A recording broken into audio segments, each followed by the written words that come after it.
एक बार एक आदमी अपनी किस्मत से बहुत परेशान था। वह हर समय अपने आप को कोसता रहता था कि मुझे कैसा जीवन मिला है, क्या जिंदगी है। मुझे हर समस्या है, हर दुख मुझे घेर लेता है, हर समस्या मुझ पर आती है। एक दिन वह ऐसे ही बैठा हुआ अपने आप को कोस रहा था कि मेरी किस्मत कैसी है, मेरा भाग्य क्या है, मेरा जीवन क्या है। तभी अचानक एक बाज आता है और शिकार को अपने पंजों में पकड़कर पेड़ पर बैठ जाता है और वहीं वह अपने शिकार को खाना शुरू कर देता है। जब यह परेशान आदमी बाज को देखता है तो कहने लगता है, यह भी कोई जिंदगी है?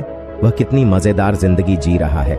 न खाने की चिंता, न पीने की, न पहनने की, न परिवार की। शिकार करता है और खुली हवा में घूमता है, कभी इधर तो कभी उधर। सारा दिन आकाश में भ्रमण करता रहता है। यह असली जिंदगी है, वह जिंदगी जी रहा है। और फिर वह आसमान की तरफ देखता है और जोर से चिल्लाता है कि काश मैं भी बाज होता, तब मुझे भी कोई दुख या परेशानी नहीं होती। काश मैं भी एक उकाब होता। जब वह 2-3 बार जोर जोर से चिल्लाता है कि काश मैं भी बाज होता तो मुझे भी दुख नहीं होता या कोई परेशानी नहीं होती, तभी अचानक आसमान में बादल गरजने लगते हैं और आकाश से आवाज आती है कि हे इंसान, क्या हमने सच सुना है कि तू हमारी दी जिंदगी से तंग आ चुका है और बाज बनना चाहता है? तो आसमान से आने वाली इस आवाज को सुनकर व्यक्ति हैरान हो जाता है और आसमान की ओर देखकर कहता है, हाँ, मैं अपनी इस जिंदगी से तंग आ चुका हूं, क्योंकि हर समस्या मेरे साथ है, हर दुख मेरे साथ है, हर समस्या मेरे साथ है। तभी आसमान से आवाज आती है, हे इंसान, एक बार फिर से सोचो, हमने तुम्हें बहुत प्यारी जिंदगी दी है, परंतु यदि तुम फिर भी चाहते हो कि हम तुम्हें उकाब बनाएं, तो हम तुम्हें उकाब बना देंगे। लेकिन एक बार जब हम तुम्हें चील में बदल देंगे, तो हम तुम्हें कभी भी इंसान में नहीं बदलेंगे। तो ये आदमी तुरंत जवाब देता है कि मैंने अच्छा सोचा था कि मुझे बाज बनना है, और एक बार जब मैं बाज बन जाऊंगा तो फिर कभी नहीं कहूंगा कि मुझे इंसान बनना है। तभी ऊपर से आपकी इच्छानुसार आवाज आती है और वह व्यक्ति चील बन जाता है। जैसे ही इंसान बाज बन जाता है, वह खुली हवा में उड़ने लगता है। वह कभी इधर उड़ता है तो कभी उधर और सोचता है कि यह कितनी मजेदार जिंदगी है, यह एक वास्तविक जीवन है। न कोई तनाव, न कोई परेशानी और न ही कोई डर। वह काफी देर तक हवा में उड़ता रहता है। 2-3 मिनट तक अपने पंख फड़फड़ाता है और फिर पंख फड़फड़ाना बंद कर देता है और काफी देर तक हवा में तैरता रहता है। इस तरह शाम का समय करीब आ जाता है और वह सोचता है कि रहने के लिए कोई जगह होनी चाहिए, मेरा अपना घर होना चाहिए जहां मैं रात को रह सकूं। फिर वह तिनके और लकड़ियां इकट्ठा करना शुरू कर देता है और एक ऊंचे पेड़ पर अपना घोंसला बनाना शुरू कर देता है। वह एक एक करके लकड़ियां काट कर अपने लिए एक सुंदर घोंसला बनाता है और रात को उसी में सोता है। और वह सोचता है कि वह सुबह उठकर शिकार करेगा और सुबह फिर मौज मस्ती करेगा और खुली हवा में उड़ेगा। सुबह वह शिकार करने जाता है और खुली हवा में उड़ता रहता है और ऊपर से जाकर नीचे की ओर देखता है कि कोई शिकार दिखे ताकि मैं उसे वहीं पकड़कर खा सकूं। लेकिन वह नहीं मिला। बहुत समय बीत गया, वह शिकार ढूंढता रहा, लेकिन उसे कुछ नहीं मिला। पास में ही एक जंगल है और वह यह सोचकर उस जंगल में चला जाता है कि शायद उसे वहां कोई अच्छा शिकार मिल जाए। वह जंगल और जंगल के अंदर शिकार की तलाश करता रहता है, लेकिन उसे कुछ नहीं मिलता। शाम होते ही वह निराश होकर अपने घोंसले में वापस लौट आता है। एक तरह से वह थक कर एक पेड़ पर बैठ गया। वहां उसे एक घायल पक्षी दिखाई देता है। वह तुरंत उसे पकड़ लेता है, उसके पंख निकालता है और खा जाता है।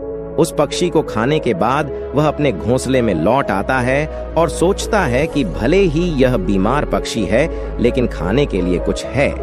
वह अपने घोंसले में पहुंचकर आराम करने लगता है और सोचता है कि सुबह मैं कोई अच्छा शिकार पकड़ लूंगा और अपनी भूख मिटा लूंगा। सुबह होते ही वह फिर शिकार की तलाश में खुली हवा में उड़ने लगता है, लेकिन आज भी उसे कुछ नहीं मिल पाता। काफी समय बाद वह आसमान में ऊंची उड़ान भरता है और अपनी चालाक आंखों से शिकार की तलाश करता है, लेकिन उसे कुछ नहीं मिलता। फिर वह उस जंगल की ओर गया, लेकिन वहां भी उसे कुछ नहीं मिला। ऐसे ही उड़ते उड़ते शाम हो गई और वह निराश होकर अपने घोंसले में लौट आया।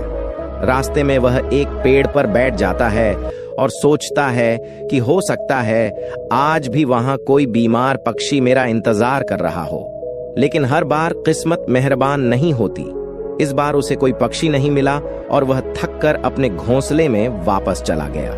और घोंसले में पहुंचकर वह भूखा ही सो जाता है और सोचता है कि कल सुबह वह कोई बड़ा शिकार पकड़ लेगा और आज की भूख भी मिटा लेगा। वह रात को अपने घोंसले में गहरी नींद सोता है। अचानक एक तेज तूफान आया जिसने उसे और उसके घोंसले को अलग दिशा में फेंक दिया। तो जहां वह गिरता है वहां एक नुकीली छड़ी होती है जो उसके पंजे में फंस जाती है और उसे बुरी तरह घायल कर देती है। तूफान रुकने के बाद तेज बारिश शुरू हो जाती है, लेकिन किसी तरह वह पेड़ के नीचे छुपी रहती है। रात बड़ी मुश्किल से कटी। सुबह होते ही बारिश रुक जाती है और चारों ओर खुशियां छा जाती हैं। नदियां और झरने बहने लगते हैं। सब कुछ सामान्य जैसा हो जाता है, लेकिन ये बाज अब पहले जैसा नहीं रहा। इसका पंजा घायल हो गया है। डंडे की वजह से उसका पंजा बुरी तरह जख्मी हो गया है। और आपको बता दें कि बाज का पंजा अपने शिकार को पकड़ने में बहुत अहम भूमिका निभाता है, क्योंकि बाज अपने शिकार को पंजे की मदद से पकड़ता है और फिर चोंच की मदद से खाता है। लेकिन अब उसका पंजा खराब हो गया है और वह 2 दिन से भूखा है। वह शिकार की तलाश में कुछ समय के लिए उड़ता है, शायद एक बीमार पक्षी ढूंढता है, लेकिन हर दिन उसे एक बीमार पक्षी नहीं मिलता है। कुछ देर उड़ने के बाद वह भूख और दर्द के कारण एक पेड़ पर बैठ जाता है। पेड़ पर बैठते ही उसे पता ही नहीं चलता कि कोई और मुसीबत उसका इंतजार कर रही है। आसपास से 8-10 कौवों का झुंड आकर उसे परेशान करने लगता है और उसके घाव पर चोंच मारने लगता है। उन्हें पता चला कि यह बाज भूख के कारण घायल और कमजोर है। वह उनसे बचने के लिए थोड़ा उड़ता है और फिर एक पेड़ पर बैठ जाता है, लेकिन उन्होंने उसे जाने नहीं दिया। वह फिर उड़ता है, लेकिन वे बार बार आते हैं और उसे परेशान करते हैं।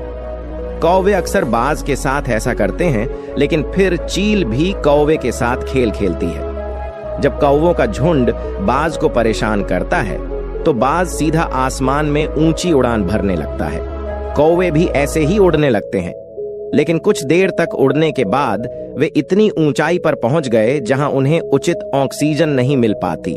उनका दम घुटने लगता है और वे इससे ऊपर नहीं जा पाते। लेकिन चूंकि चील बादलों के ऊपर उड़ सकता है, वह ऊपर चला जाता है, लेकिन कौवा ऐसा नहीं कर पाता और वे नीचे की ओर आने लगते हैं। तो इस तरह चील को कौवों से छुटकारा मिल जाता है। लेकिन इतनी ऊंचाई पर उड़ने की ताकत इस बाज में भूख और दर्द के कारण नहीं है। तो वह उड़ जाता है और फिर बैठ जाता है और कौवे फिर से उसे छेड़ने लगते हैं। इसी भूख और कष्टकारी स्थिति में एक दिन बीत गया, दूसरा दिन बीत गया, तीसरा दिन बीत गया, लेकिन बाज की हालत में कोई सुधार नहीं हुआ। उसकी स्थिति खराब हो जाती है। चौथे दिन जब उसका अंत होने वाला होता है तो वह उड़कर पास के एक मानव अस्पताल की छत पर बैठ जाता है और वहां से गुजरते मरीजों को देखता रहता है और सोचता है कि काश मैं भी इंसान होता, ताकि मैं अपनी चोटों का अस्पताल से इलाज करा सकूं, या मैं किसी को बता सकता हूं कि मैं भूखा हूं और मुसीबत में हूं। लेकिन आज मैं ऐसी बेजुबान चिड़िया हूं कि किसी से कुछ कह नहीं सकती, किसी से मदद नहीं मांग सकती। यही सोचते सोचते वह उसी छत पर मर जाता है। वह अपना जीवन बलिदान कर देता है, लेकिन साथ ही वह हमें यह भी सिखाता है कि तुम चाहे जिस चीज से बने हो, खुश रहो और इसमें बेहतर करने का प्रयास करते रहें। इस बात से परेशान मत हो, काश मैं ऐसा होता, काश मैं वैसा होता, काश मैं ऐसा बन पाता। आप जो भी हैं उसमें अपना सर्वश्रेष्ठ करने का प्रयास करते रहें। दोस्तों, ये कहानी काल्पनिक है, लेकिन हमें जीवन का एक बहुत ही महत्वपूर्ण नियम सिखाती है कि हम जो भी हैं उसमें अच्छे हैं, बस उसमें अपना सर्व